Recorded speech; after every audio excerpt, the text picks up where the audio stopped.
Prime Minister defends national debt level. PNG Defence Force undergoing security-ready assessments. And Highlands farmers now have distribution depot in Port Moresby.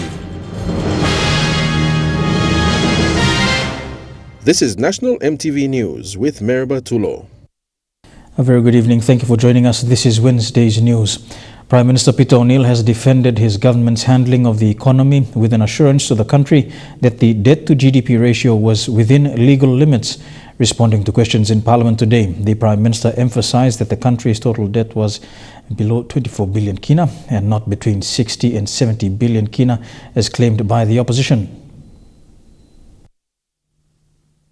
In Parliament today, questions on the country's debt levels again surfaced, this time with Lay MP John Rosso asking the Prime Minister to confirm the country's total debt levels.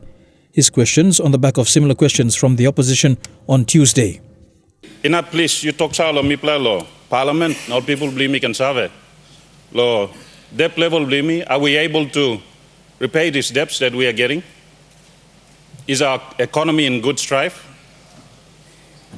As taxpayers, will they dig deeper into the pockets to pay our levels of debt? And what sort of interest rates are we getting, and are we managing these interest rates with terms of repaying our loans to ADB and the other loan donors? The Prime Minister in response reaffirmed the Treasurer's response on Tuesday, saying the country's total debt levels were not as high as claimed by the opposition. Speaker, yesterday the good shadow treasurer asked a question and indicated that we were paying 12 billion kina a year in repayments of debt. And the good treasurer answered the question quite well, basically saying that our total budget is 12 billion kina, and if we were just paying the debt with the entire budget, that's unfeasible. So it's just misleading. As we speak today, the debt levels stand at about 24 billion kina, not US dollar, not hundreds of billions of kina, 24 billion kina. It's around that figure.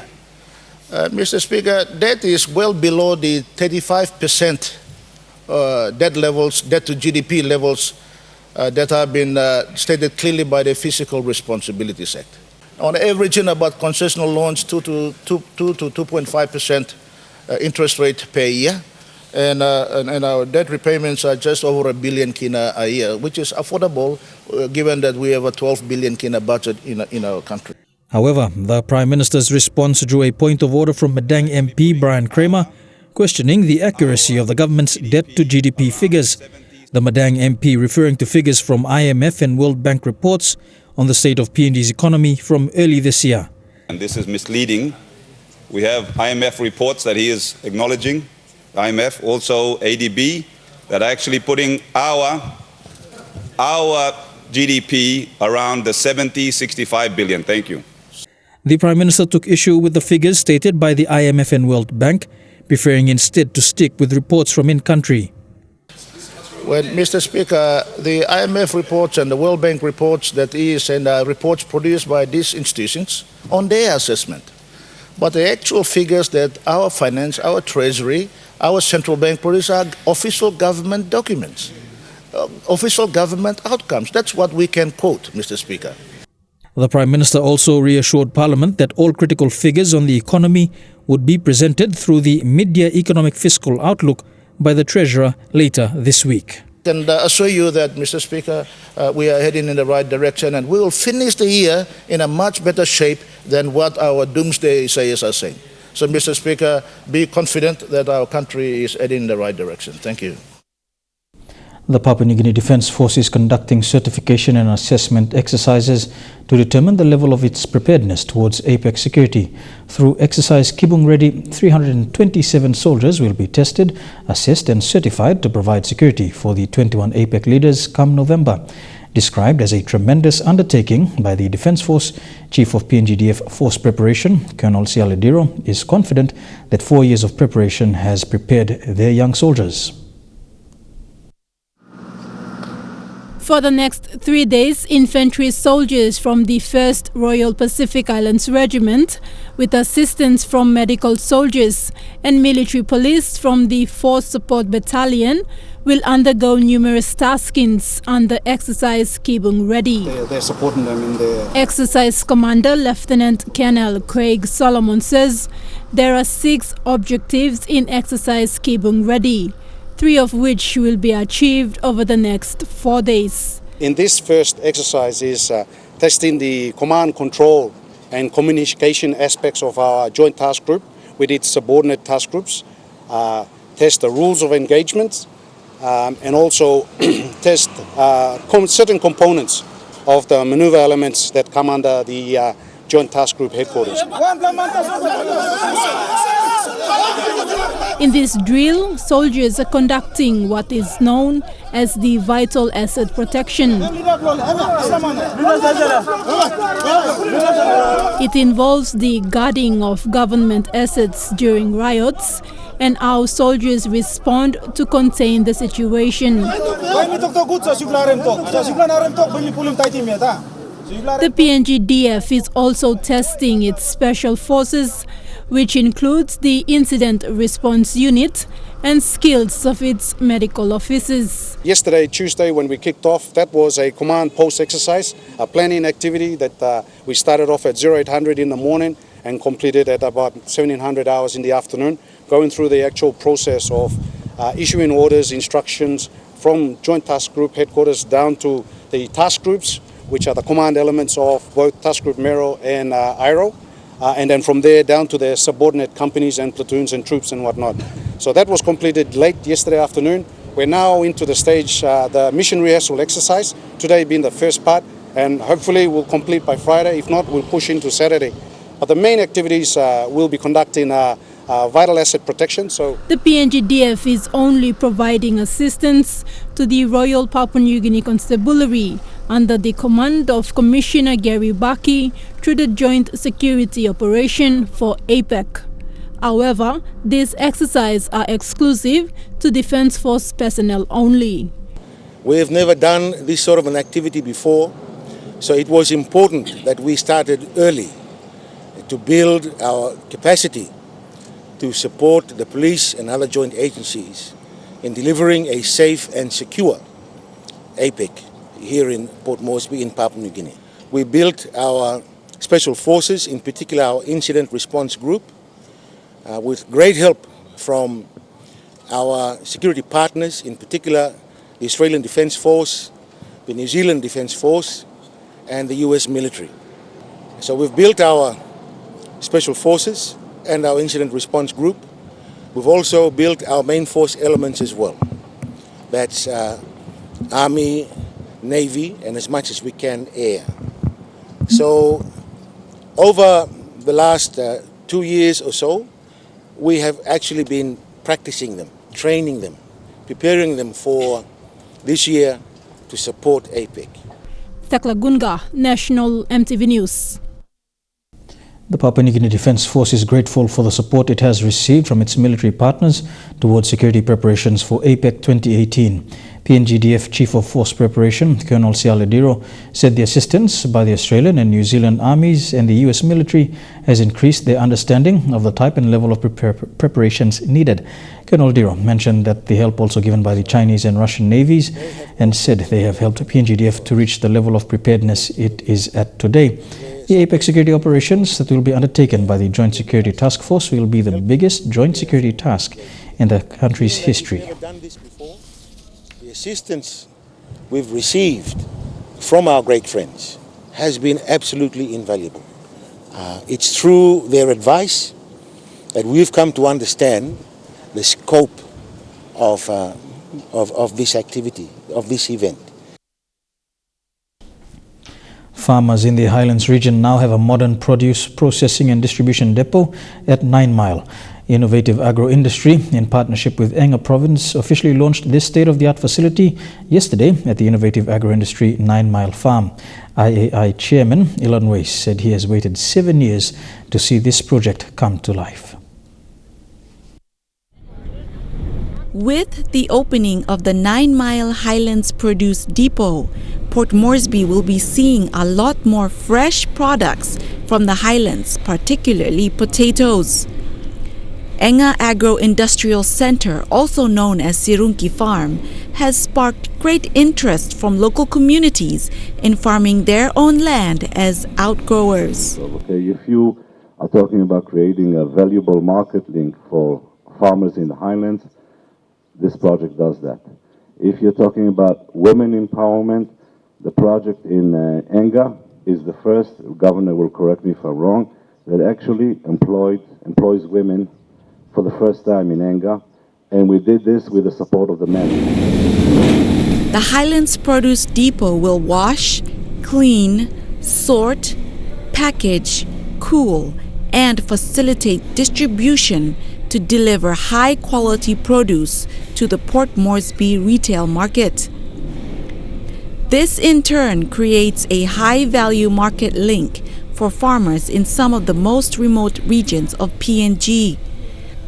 IAI Chairman Mr. Weiss said they receive 7 tons of potatoes from Sirunki every day. Enga Governor Sir Peter Ipatas said the community, which was once prone to violence, is now engaged in farming. He thanked the 21 LLG presidents who were present for the opening of the depot. Over the years, I have tried as a governor to have a vegetable project. We have tried, but we've always lacked management and expertise. And I see that there is a chance for us to succeed in this project because we have now got the right expertise and people who know how to do business. Deputy Prime Minister Charles Abel was very impressed with the work IAI PNG was doing to help the people of Enga and PNG. IAI that continues to build on that model where you bring in the expertise and the capital in partnership with government, and then we extend and try and engage through smallholders. But we also have equity directly in the nucleus estate as well. And it seems to be the basis of a successful model for our country, and this is another example of it today. Sirunki Farm has been producing strawberries and potatoes since December of last year. This depot will give Sirunki-produced potatoes a strong platform in the retail market. Lilian Soperakinea, National EMTV News. To another story on farming, farmers in the Highlands region who were involved in the NARI and the European Union's Rural Economic Development Project say they've been empowered to work the land to improve their livelihood. The farmers were trained on better ways to grow cow or sweet potatoes, Irish potatoes and the bulb onion. Last week, 4 farmers' resource centres were established. NARI's project director, Dr. Simsar, said the participation from these farming communities was overwhelming. Officers from NARI, the European Development Fund, farmers and other stakeholders in the Highlands region met in Mount Hagen to discuss the outcomes of the Rural Economic Development Project. The farmers said they were empowered through the training they received from NARI. Mi plan of harvesting, na packing, first harvest, and mi plan of survey. So I'm teaching me plan cash flow. I opener. Kiramin back paya long work agriculture. Low side long economically. The Rural Economic Development Project, or RED 2 project, was implemented by NARI and funded by the European Union. And this is component 3, which is basically skills development and empowering of communities, doing farmer resource centers as an avenue to ensure that empowerment is going on. Through this project, NARI trained local farmers to grow disease-resistant potatoes, pathogen-tested sweet potatoes, and an emerging commercial crop, the bulb onion. Last week, 4 out of 10 established farmer resource centres were launched in the Eastern Highlands, Jiwaka, Enga and Western Highlands provinces. We have used the Farmer Resource Centre as the concept to pilot or to explore how NARI can be able to provide information and seed to the farming community. The European Development Fund's Program Director Roger Kara says the stakeholders meeting was an opportunity to get feedback from participants on areas of improvement. The RED 2 project ends later this month. We are happy to see this particular component complete, and with the achievements that have been seen over the last 4 or 5 months, especially. Lucy Kopana, National MTV News. Available on shelves in selected supermarkets is a new and exclusive product released by the Gallop Nut company. This is PNG's favorite Gallop Nut, also known as the Super Nut. Today saw the official retail launching of the Gallop Nut at Stop and Shop Waigani Central. Released by the Gallop Nut company, the forest tree nut kernels are grown, harvested and packaged in East New Britain. For CPL and Stop and Shop to launch a homegrown product actually. And I think it's significant because this one day could be one of a large export items for Papua New Guinea. We keep relying on extractive industries, coffee, cocoa, but this thing from Kokopo or Karavat could become a major export item for Papua New Guinea. But we're going to do it a soft launch through Stop and Shop.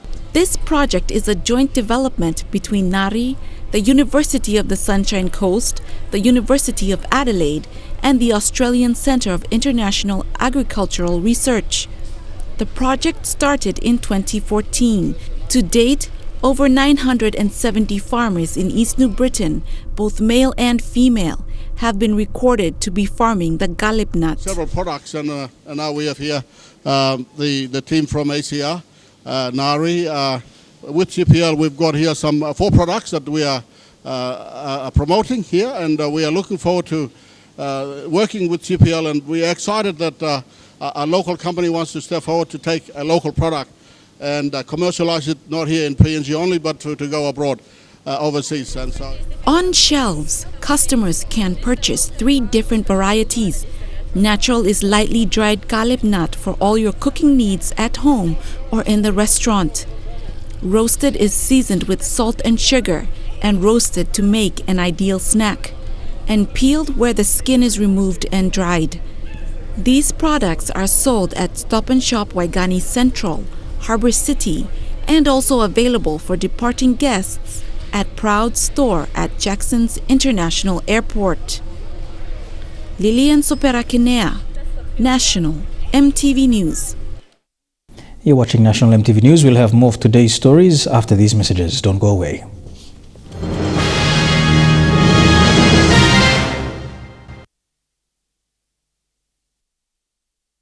Welcome back to the news. The Papua New Guinea Human Rights Film Festival has launched its annual call for submissions and is inviting filmmakers to submit films for this year's program. Under the 2018 theme, Tokaut Now Long Senisim Tomorrow, Speak Up Today to Change Tomorrow, the festival aims to inspire people to speak up about human rights issues. It seeks to promote local films on human rights, with applications closing on August the 15th.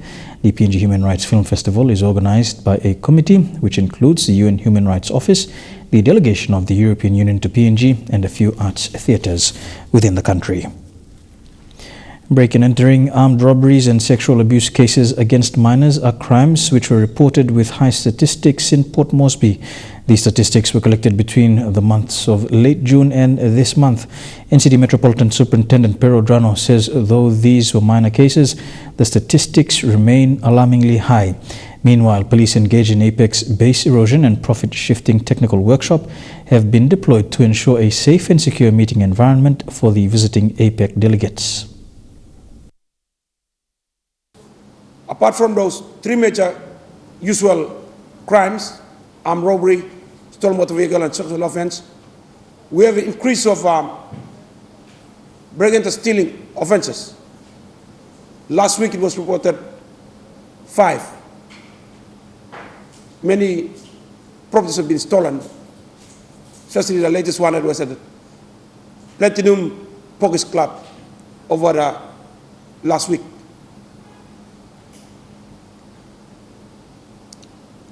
Value of 67,000 of goods and monies were stolen then. Let me urge the property owners to ensure they have securities.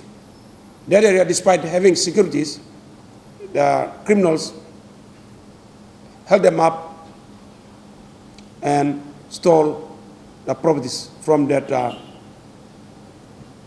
nightclub.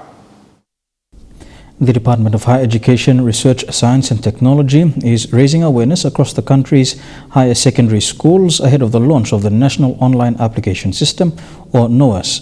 Gerhu Secondary School's 466 seniors were able to question the specifics of the system today, which replaces the paper-based national selections. Students questioned how the system will adapt their marks to the entry requirements of their preferred courses, as well as whether they were able to change their preferences once the exam marks are released. The Hearst officers were able to clarify responsibilities of the department, students, post-secondary schools and higher education institutions on applying with NOAS. The student manual for NOAS will be distributed in August, while the NOAS system will be officially available to students around the country on the 1st of August. The Miss Pacific Island pageant PNG today announced its main fundraising event, the Pacific Balance Fund Project Runway event, to be showcased this Saturday. This year's theme, representing strong and bold, is Dress for Progress, taken from the International Women's Day theme, Press for Progress. 10 talented local designers will be showcasing designs in the categories of sarong, day and evening wear, and traditionally inspired dress. The event has grown stronger each year since its inception in 2015 and attracted a lot of local designers to participate to showcase their creative designs and talents in the different categories. Having a platform like this allows the designers to come out and show what each province or each village or each custom-based people or traditional knowledge that they have, they can create something. So this year, a total of 10 designers are taking part, including Robin Morve, the only male designer currently studying and residing in Cairns, Australia. Traditional inspired dress. It's one of my favorite because that's when you get to use natural fibers, traditional materials, things to create something very unique. The progress is all about your mindset. Your style of dressing is a way to say who you are without you having to speak. You don't have to be wealthy or rich to wear branded clothes to be noticed. But as long as you have the mindset to progress, it'll say in the way you dress. But mostly it's all about being empowered, confident, and so that when people see you, they will receive you and accept you in a good way without you having to speak. Bilum fiber artist Florence Jauke Kamel says Robin's participation in this year's event sends a message to young men that gender should not limit them to take on opportunities. The inclusion of Robin in this year's event highlights gender equality, which MPIP is proud to promote. Relvi Kalip, who operates Rail Zadi Fashion in Medang, will be showcasing her designs at Saturday night's event. The progress means a lot for me because while preparing for this, the traditional inspired dress, I've engaged the services of the local artisans in Medang, and after they've helped me with one particular part of the dress, the traditional inspired dress, they told me that after doing that, they saw the opportunity to step up with what they were doing. But no. Designers will be showcasing their creativity in sarong wear, day and evening wear, and the best piece of the night, traditionally inspired dress. Tickets are going for 250 kina, inclusive of complimentary drink and cocktail food. There's also going to be stalls at the event. As you know, that the theme is the Night of Art, celebrating our art. So come prepare, lots of prizes. We have raffle tickets going too, so please. It's not too late. Purchase a ticket at One Talk Shop at Vision City or MPIP office. Pacific Balance Project Runway will start from 6:30 p.m. on the 28th of July at the Stanley Hotels. Helen Sea, National EMTV News. Director of the Paradise Private Hospital, Dr. Polapoi Chala, today clarified that the PPH is not part of the National Health Department's rollout program of the polio vaccine. Dr. Chala says the polio outbreak is a national issue of importance and the government should include all hospitals, private, national and international, into its polio vaccination program. He is pleading to the government to also include Paradise Private Hospital as part of the polio vaccination rollout program. A nationally owned private hospital in the country, Paradise Private Hospital, is not part of the Health Department's polio vaccination program. With the outbreak being a major concern throughout the country, Director for Paradise Private Hospital, Dr. Polapoi Chaloi, has questioned why the government has not partnered with them. He says while the hospital provides day-to-day health services to expatriates and ordinary Papua New Guineans, families are more at risk as polio vaccinations are becoming a costly exercise. Since the announcement of the polio outbreak a few weeks ago, we've had an influx of clients coming in to access our services and also fear of the outbreak of polio because by the current information, the polio was supposed to be eliminated. Okay, that was some almost 10 years back. But now it's re-emerged again, so we are equally as concerned. He questioned why government-partnered hospitals that have received free polio vaccine supplies are selling polio vaccinations. Cost is also a major factor for families and individuals to purchase polio vaccines and those planning on travelling abroad. Our position in Paradise Private Hospital, polio vaccine has always been one of those vaccines that we provide and offer to all our clients, particularly the newborn babies and those who have not been vaccinated and come in here to source out the vaccine. So we've been providing polio vaccine. It's not something new.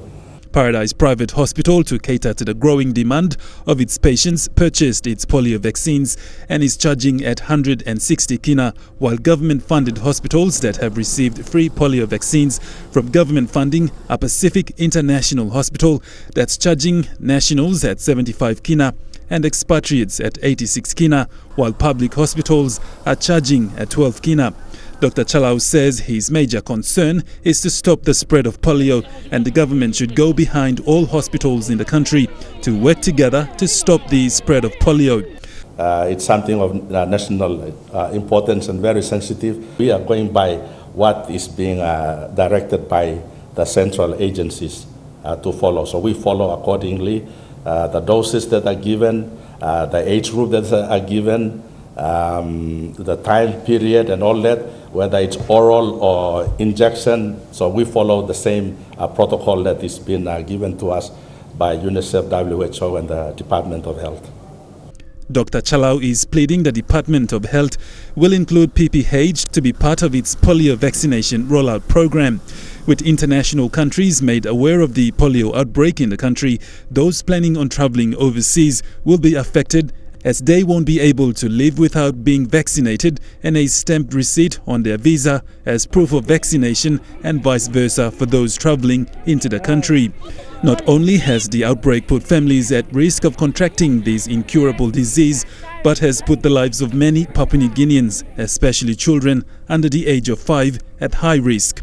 Public is advised that although public sanitation and careful personal hygiene may help reduce the spread of polio virus, the most effective way to stop the spread of polio is through vaccination. Godwin Eki, National, MTV News. You're with Wednesday's news, stories making headlines overseas. When we come back, stay tuned.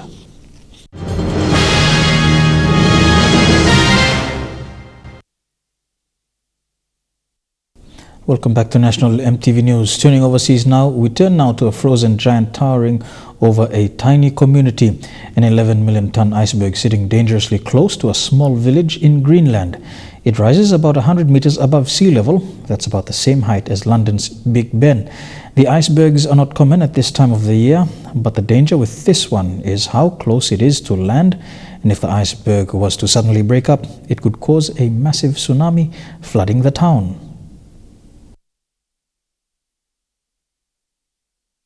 We've travelled with the Danish Navy to see this one giant mountain of ice.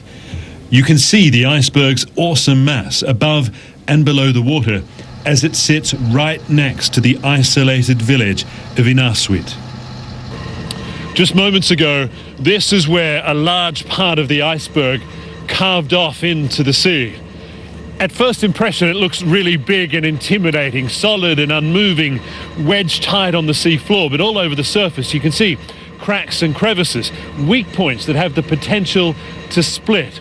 And if they do, suddenly you can see the dramatic breakup of this iceberg would be a hugely violent event. We go ashore in the twilight gloom that is a summer's night here. From almost every angle, the iceberg looms over this community. It seems bigger than the others. Bigger, and most dangerously, it's closer. If the iceberg breaks or rolls, it would send tsunami-like waves toward these people. Hans Mathias Christensen has lived in Inuit for 52 years.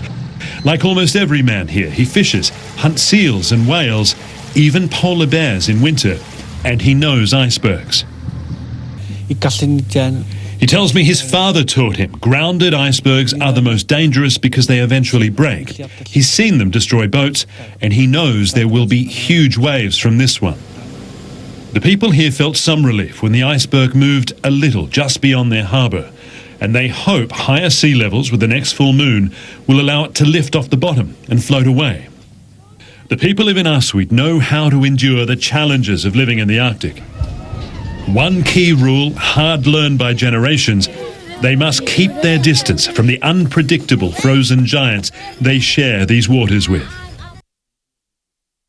Rescuers in Laos are racing against time to find survivors after a devastating dam collapsed into flooding waters that swept through local villages.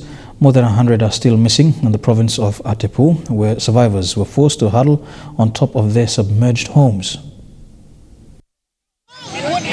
Forced to flee with only the clothes on their backs, a sudden surge of water giving villagers no time to react. These are the lucky ones. They've been rescued. More than 100 are still missing, feared dead, swept away when a dam collapsed following days of heavy rain. 6 villages are submerged, more than 6,000 people now homeless, many of them huddling on roofs with no food or water, waiting to be rescued. The hydroelectric project was still under construction, but was designed to divert 3 rivers into a holding reservoir before piping it downhill to a generator. One of the saddle dams blocking off the reservoir gave way, sending the flash flood down the valley and swamping the villages downstream. Electricity is one of Laos' top exports. The government wants to double its energy production by 2020, making the country the battery of Southeast Asia. This tragedy raises concerns over the nation's ambitions. Aid agencies are scrambling to get to the affected villages, but their paths are blocked. Nearby residents are doing what they can to help. The dam's international developers are now investigating whether poor construction led to its collapse. Officials say they tried to send out an evacuation warning when the dam fractured, but it was too late. US President Donald Trump is planning to open up America's last big wilderness to big oil and is raising this question: can you fight climate change and support more drilling? That question many are asking about the millions of pristine hectares which make up the Arctic National Wildlife Refuge. In the little hamlet of Kaktovik, Alaska, the only village inside the Arctic National Wildlife Refuge, there are 3 topics of conversation most days: polar bears, the weather, and Donald Trump. Are you a fan of President Trump? Yeah, he does good things. You know, he does bad things. I'm grateful that he got the bill passed. December's tax cut bill also opened the Arctic Refuge to drilling, and the government is now moving fast to lease 800,000 acres on this pristine coastal plain. This is where the last great caribou herds give birth, a place brimming with life and beauty, made all the more fragile by a staggering rise in Arctic temperature. Do you believe in climate change? Do you think it exists? There is a cooling and there's a heating. The ice caps were going to melt, they were going to be gone by now, but now they're setting records. That is the exact opposite of the truth. And this time-lapse of NASA satellite data clearly shows how the relentless burning of fossil fuels is melting the Arctic at a record pace, including the oldest, thickest ice seen here in white. Which is why more and more emaciated Nanook, are wandering into town. They need sea ice to make dens and hunt seals, and without it, whale scraps are the next best thing. But skinny, hungry polar bears aren't the only warning sign up here. That is the Kaktovik Airport, and they're moving it away from the coast, due in part to sea level rise. They're seeing more and more freakish rainstorms in the winter and blizzards in the summer, but at the same time, all the modern creature comforts in this town, from the clinic to the school, were paid for with oil money. And with the promise of fresh millions for their native corporation, most of the folks here are eager to tap into the one product that is changing their land forever. UK Prime Minister Theresa May has personally thanked the British divers who helped with the dramatic rescue of the 12 Thai boys from inside a Thailand cave. The boys themselves are now spending time in a Buddhist monastery. It's just one of a series of ceremonies of thanks the rescued Thai boys will now participate in. In Thailand, 11 have become novice Buddhists. As is customary, the boys have had their heads shaved. For 9 days, a Thai lucky number, they'll meditate, pray and clean their temple, as well as pay tribute to the diver who lost his life trying to save theirs. How many of you? 13? Yeah, 13. Brilliant. The coach and 12 boys spent 2 weeks trapped in the cave network before a complicated mission to free them was launched. This afternoon at number 10, the British rescuers were honoured at a reception by the Prime Minister. Rick was counting. I asked him how many there were. We were very pleased, but I think we were both aware that there's a very big difference between being alive inside of a cave and being alive outside the cave, and that's why it took a week or so to make that happen. Selflessly courageous, superbly professionally competent. In Australia, medals for the divers who deemed their own hobby odd. And Dr. Richard Harris. This doctor, the last man out of the cave, his job was to sedate the boys, something he says was the scariest part of the rescue. It was an experiment in a way, but I've never done it in the back of a cave on malnourished, skinny, dehydrated Thai kids before, so that for me was the most frightening part of the week. Back in the UK, Theresa May says she's very proud of these very reluctant heroes. They're great heroes. John said they're not heroes, but I think every one of them is a hero. Here with Wednesday's news, we go for a break now. When we come back, some sporting updates in Trukai Sports. Don't go away.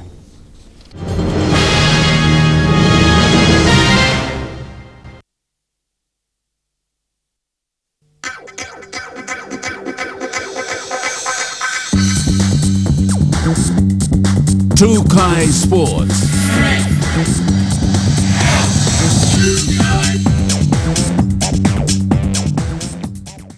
Welcome to Trukai Sports. To begin with Rugby League, the SPPNG Hunters will take on the Burleigh Bears in the Round 20 clash this weekend.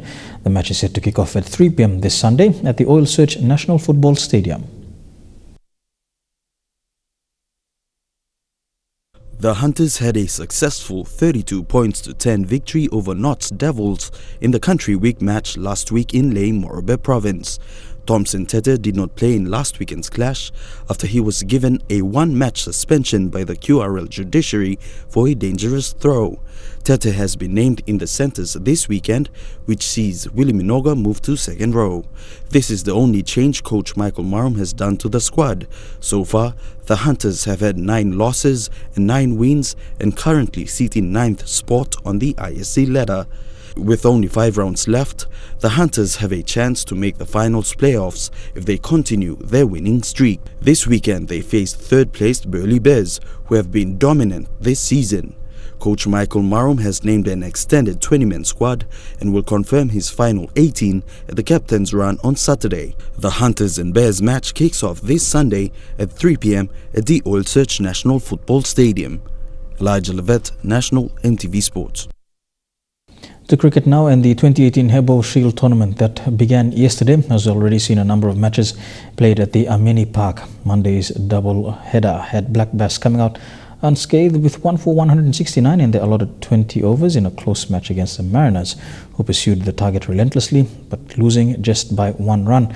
The match that followed saw Kasuari defeating Mudmen 4 wickets and 1 ball intact. Mariners will take on Mudmen on Friday and Black Bass later in the afternoon.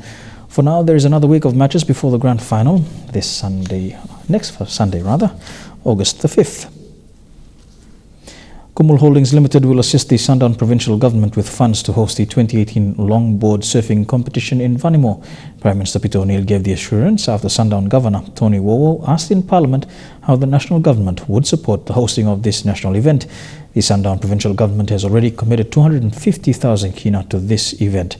The previous championships were hosted in Tupira in Madang Province. Mr. Prime Minister, apart from 2000 APEC Summit in Port Moresby, this is the only international event that will showcase and market Papua New Guinea to the rest of the world, and the only event that will take place this year. My question is, Honorable Prime Minister and the Minister for Sports, in this due to the significance of the event, as the Sports Ministry do some budget available for us to host an event in my province, or are you have some budget so that you can be able to ask my province to host an international event? And I want to say that I will ask Kumul KCH to again help you sponsor this event so that we can make a success of it. Mr. Speaker, the reports that we got from the Tupira Surf Club was that it was an astounding success. Goes to show that Papua New Guinea can host international events. And don't go anywhere, we'll have more of Trukai Sports after these messages.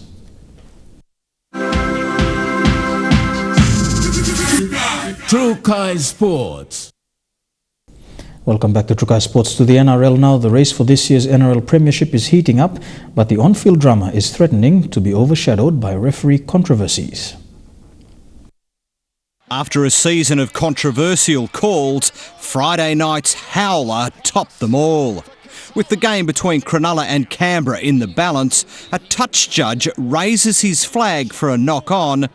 The Sharks play on, video officials awarding the try. There was confusion everywhere. Ricky Stewart will have plenty to complain about as well. And the Raiders coach is still seething. It's turning people away from our game at the moment in regards to the quality of the game. Stewart blames the referee's replay bunker. I think there's too many flaws in the bunker system. I don't believe we're using it properly. NRL chief Todd Greenberg disagrees, issuing a statement backing the bunker, but warning officials to minimise errors in the lead-up to the finals. The NRL this evening dropped the touch judge and one of the referees from that match.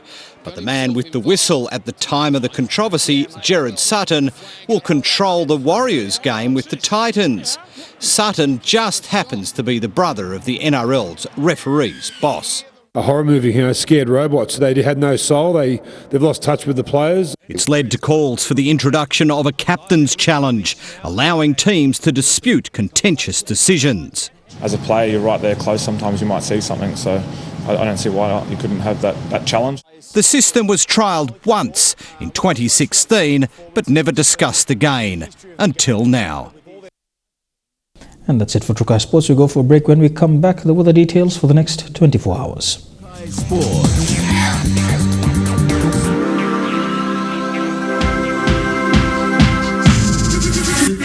Trukai Sports. The weather details were proudly brought to you by Dulux, celebrating 50 years in PNG and the only paint made in PNG. A look at the weather forecast for the next 24 hours. In the southern region, mostly fine for Port Moresby, Darrow and Alotau. To the Momasa region, mostly cloudy throughout the region. To the New Guinea Islands region, mostly fine for Lorengau and Kavieng, cloudy elsewhere. And in the Highlands region, all the major centres can expect scattered morning fog clearing into afternoon showers developing.